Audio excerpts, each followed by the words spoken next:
और एक गांव में एक महल था जो बहुत खूबसूरत था। वहां की शहजादी बेहद खूबसूरत और ज़हीन थी। हर कोई उससे शादी करना चाहता था। वहीं थोड़ी दूरी पर घने जंगल थे जहां एक खतरनाक दियव रहता था। एक दिन दीव जंगल से गुजर रहा था कि अचानक इसकी नजर एक हिरन पर पड़ी। हिरन के पास जाने लगा। हिरन उसे देखकर चौंक गया और रहम की भीख मांगने लगा। मुझे जाने दो, मुझे मत खाओ।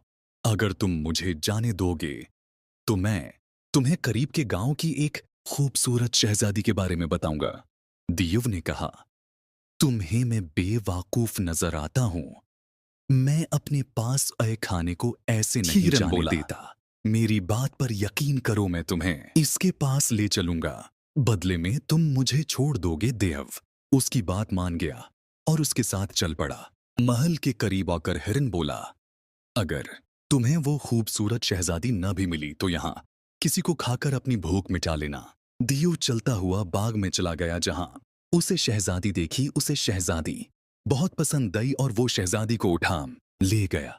खादमा भागते हुए बादशाह के पास गई और उन्हें बताया कि शहजादी को दीव ले गया। बादशाह ने ऐलान किया कि जो भी शहजादी को वापस लाएगा, बादशाह उसकी शादी शहजादी से कर देगा। बहुत से लोगों ने कोशिश की लेकिन कोई भी वहां से जिंदा न लौट सका। एक दिन इसी जंगल से एक शहजादा गुजर रहा था जहां उसने मदद की पुकार सनी। वो एक गार से ओ रही थी।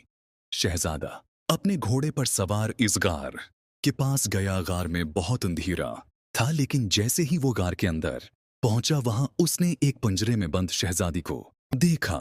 शहजादे को देखकर शहजादी बोली, मुझे उस पिंजरे से आजाद करवाओ। शहजादे ने शहजादी को पिंजरे से आजाद करवाने लगा कि अचानक दीव आ गया।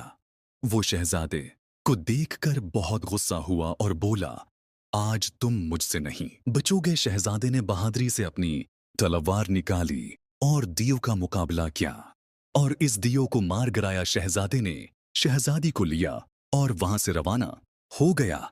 शहजादी के महल पहुंचकर जब बादशाह ने शहजादी को देखा तो वो बेहद खुश हुआ और शहजादी का हाथ इस बहादुर शहजादे के हाथ में दे दिया। शहजादा शहजादी को अपने मुल्क ले गया और वहां उन्होंने खुशी से जिंदगी गुजारी।